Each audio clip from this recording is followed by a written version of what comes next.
Assalamualaikum warahmatullahi wabarakatuh. Anak-anakku sekalian, selamat bertemu kembali dengan mata pelajaran ekonomi, yang pada kesempatan kali ini kita akan melanjutkan materi minggu yang lalu, yaitu tentang pendapatan nasional. Pada minggu yang lalu kita sudah jelaskan konsep pendapatan nasional, kemudian pendapatan nasional itu sendiri, dan ada juga pendapatan per kapita dan cara menghitung pendapatan nasional. Pada kesempatan kali ini kita akan mempraktekkan hitungan tentang konsep pendapatan nasional sekaligus cara menghitung pendapatan nasional itu sendiri. Ya, seperti yang kita ketahui, untuk konsep pendapatan nasional, ya, ada yang namanya PDB atau Produk Nasional Bruto, yaitu menghitung nilai barang atau jasa suatu negara yang dihasilkan produk-produk milik negara itu atau warga asing yang tinggal di negara tersebut. Artinya apa? Menghitung semua penghasilan atau nilai barang dan jasa di dalam suatu negara itu, baik yang dihasilkan oleh warga negara sendiri maupun warga negara asing yang tinggal di negara tersebut. Kemudian ada juga produk nasional bruto. Kalau tadi produk domestik bruto, sekarang produk nasional bruto atau PNB. PNB sama dengan PDB. PDB tadi dikurangi produk neto, ya, produk neto dalam negeri. Nah, produk neto itu adalah produk warga negara kita di luar negeri dikurangi produk warga negara di dalam negeri, warga negara asing dalam negeri, ya ini ya. Oke, kemudian ada PNN, produk nasional neto.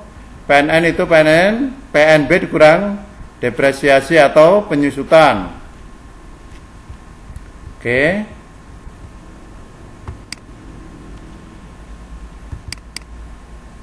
Kemudian lanjutannya untuk komponen atau konsep ini ada yang namanya NNI, Net National Income.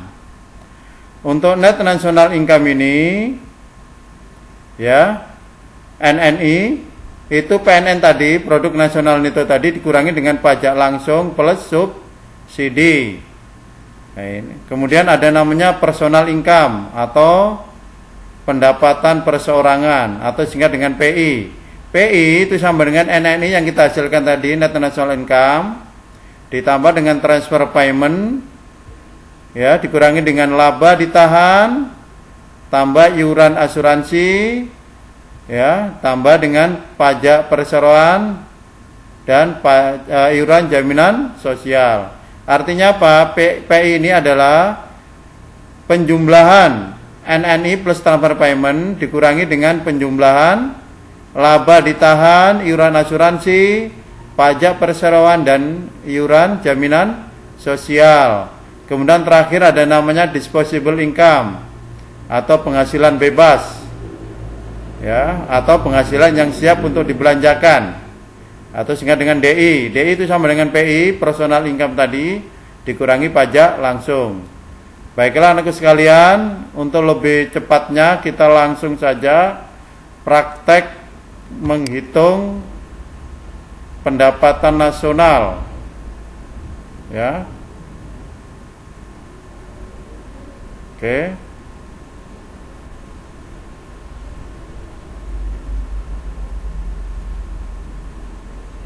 Ini adalah praktek menghitung pendapatan nasional, anak-anak, ya. Misalnya jika diketahui produk domestik bruto atau PDB di Indonesia tahun 2019 adalah 131 miliar. Kemudian pendapatan neto terhadap luar negeri, maksudnya apa? Ini produk yang dihasilkan warga negara di luar negeri dikurangi dengan di dalam negeri, itu sudah neto. Ini neto itu sudah hasil pengurangan, ya.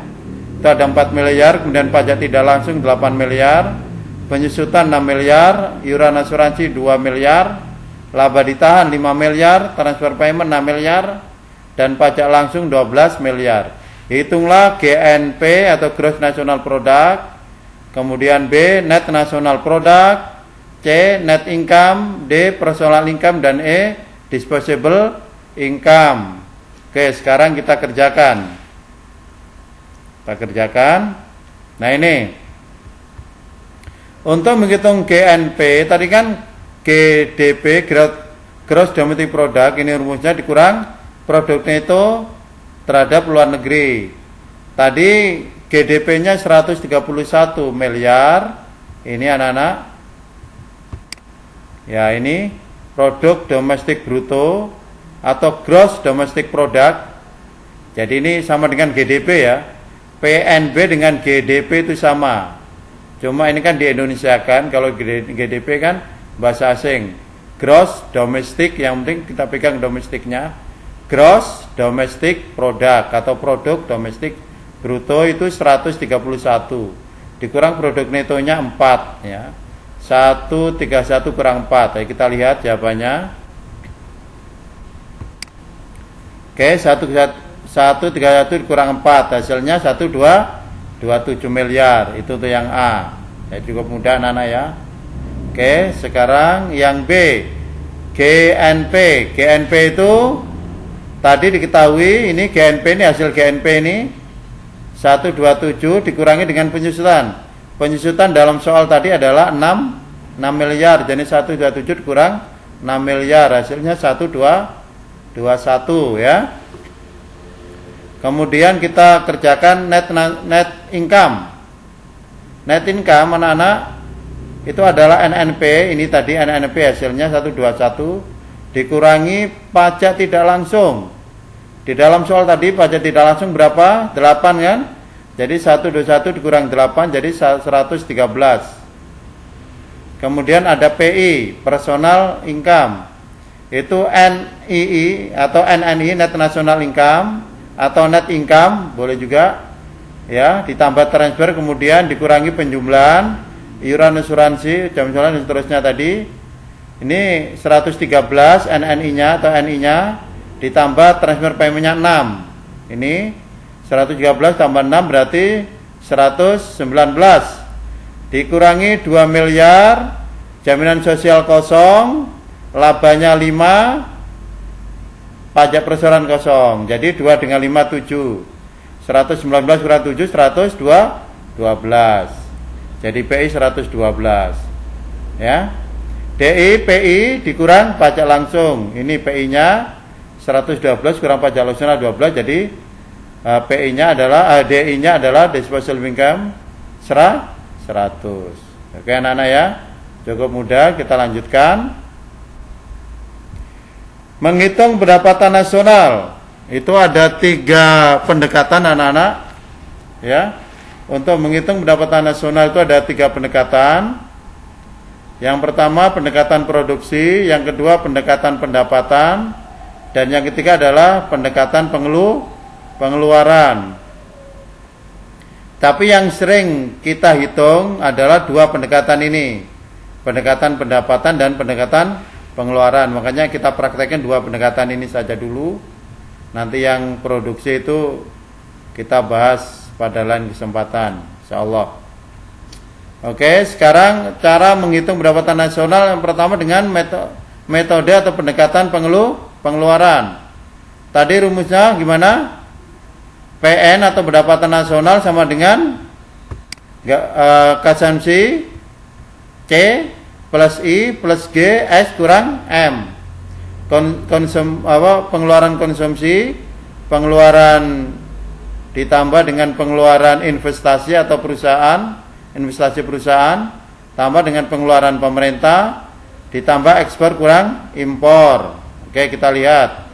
Oke, soalnya ini konsumsi ada, investasi ada, upah tidak termasuk, pengeluaran pemerintah ada, ekspor impor masuk, laba tidak termasuk.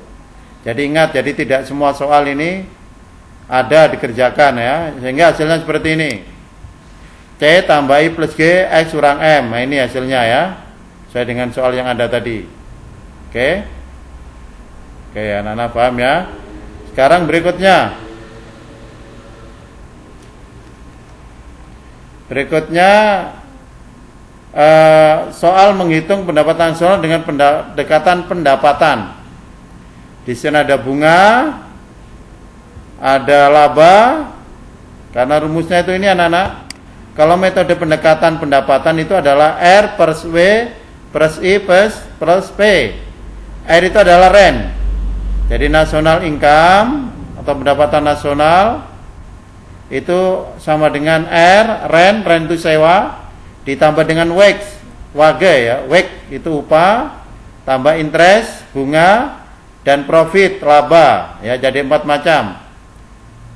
Sewa, ya, upah, bunga, dan laba, ini dijumlahkan menjadi satu.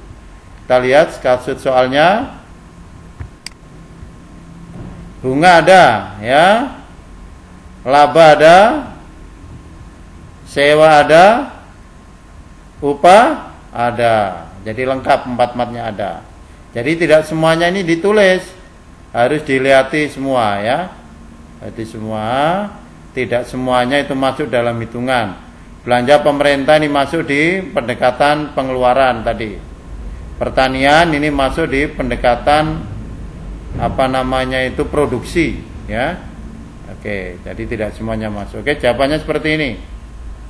WR per P ya, 49 tambah 100 tambah 200 tambah 3.100 adalah pendapatannya adalah 8.300 miliar, ya. Oke.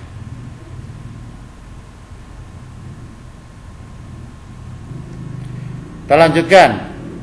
Sekarang anak-anak pendapatan per kapita.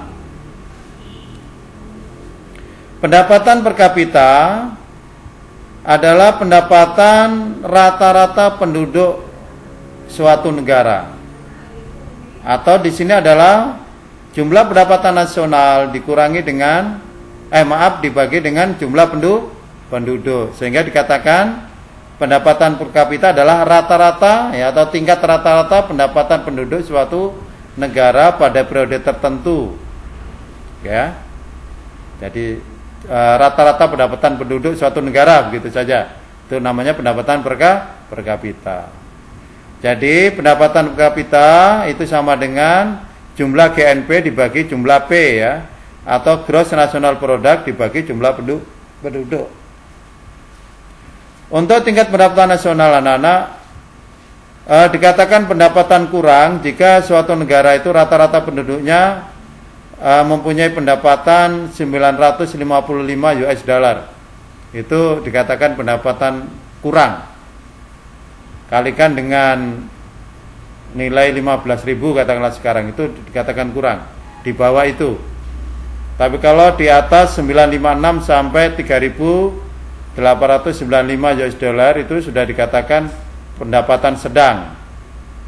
Kalau pendapatan tinggi, jika rata-rata pendapatan setiap penduduknya itu di atas 3.896 sampai 12.055. Sedangkan kalau suatu penduduk mempunyai pendapatan yang dikatakan tinggi pendapatan per kapitanya, jika penduduk itu mempunyai pendapatan rata-rata di atas 12.055 lebih, itu dikatakan pendapatan yang tinggi. Jadi untuk mengukur kemampuan suatu negara, itu dilihat pendapatan rata-rata penduduknya, sehingga dapat kriteria negara ini dikatakan negara miskin, negara sedang berkembang, negara maju, bahkan negara super maju barangkali. Itu dilihat dari pendapatan per kapita penduduknya. Yaitu caranya Nana. Oke, kita lanjutkan. Ini ada koefisien penyebaran pendapatan. Di satu negara kadang-kadang pendapatannya itu tidak merata. Distribusi pendapatan itu dikatakanlah X. Jika X sama dengan 0, berarti merata sempurna penyebarannya. Tapi kalau jika X, ya, lebih besar dari 0, artinya 0 lebih kecil dari X, ya, dan X lebih kecil dari 0,4, itu ketimpangannya masih rendah. Ya. Tapi kalau 0,4 lebih kecil dari X dan X lebih kecil dari 0,5 itu tingkat ketimpangannya sedang. Tapi kalau 0,5 lebih kecil dari X dan X lebih kecil dari 1, tingkat ketimpangannya sangat tinggi. Tapi kalau X sama dengan 1 itu tidak merata sama sekali. Ya. Kalau X sama dengan 1 berarti pendapatannya ngumpul di daerah tertentu. Oke. Kriteria Bank Dunia, ini masalah ketimpangan. Sebanyak 40% penduduk termiskin menikmati kurang dari 12% pendapatan nasional. Itu ketimpangannya dianggap tinggi. Kalau 40% penduduk suatu negara itu hanya menikmati 12% pendapatan nasional. Sebanyak 40% penduduk termiskin menikmati 12-17% pendapatan nasional, itu ketimpangannya dianggap sedang, tingkat ketimpangan ya. Kalau sebanyak 40% penduduk termiskin menikmati lebih dari 17% dari pendapatan nasional, ketimpangannya dianggap masih rendah. Ya. Kemudian ukuran kemakmuran atau mengukur tingkat kemiskinan negara itu dikatakan miskin tidak. Yang pertama, kebutuhan fisik minimum atau KFM. Kemiskinan absolut itu menggunakan tingkat konsumsi dalam takaran ekuivalen. Ambang kemiskinan menurut Bank Dunia, jika pemenuhan kebutuhannya, kebutuhan fisik 2.100 kalori per hari yang dinyatakan dalam bentuk uang. Sedangkan menurut Badan Statistik Indonesia atau BPS, ya, BPS itu menggunakan tolak ukur dari Bank Dunia rata-rata pengeluaran per kapita penduduk dalam pemenuhan 2.100 kalori per hari. Anak-anakku sekalian, sampai di sini untuk materi praktek penghitungan pendapatan nasional ini. Nanti tugasnya akan saya kirim ke WA ekonomi, khusus ekonomi di kelas Anda, karena ada beberapa tugas yang kaitannya dengan hitungan pendapatan nasional, dan nanti langsung bisa dijawab di grup WA tersebut ya, dari masing-masing kelas, supaya tidak dilihat oleh kelas yang lain. Ya, demikian anak-anak materi yang dapat Bapak sampaikan pada kesempatan kali ini, dan kita akan bertemu pada bab 2 nanti tentang pertumbuhan ekonomi dan pembangunan ekonomi. Terima kasih atas perhatiannya. Mohon maaf apabila ada kesalahan. Assalamualaikum warahmatullahi wabarakatuh.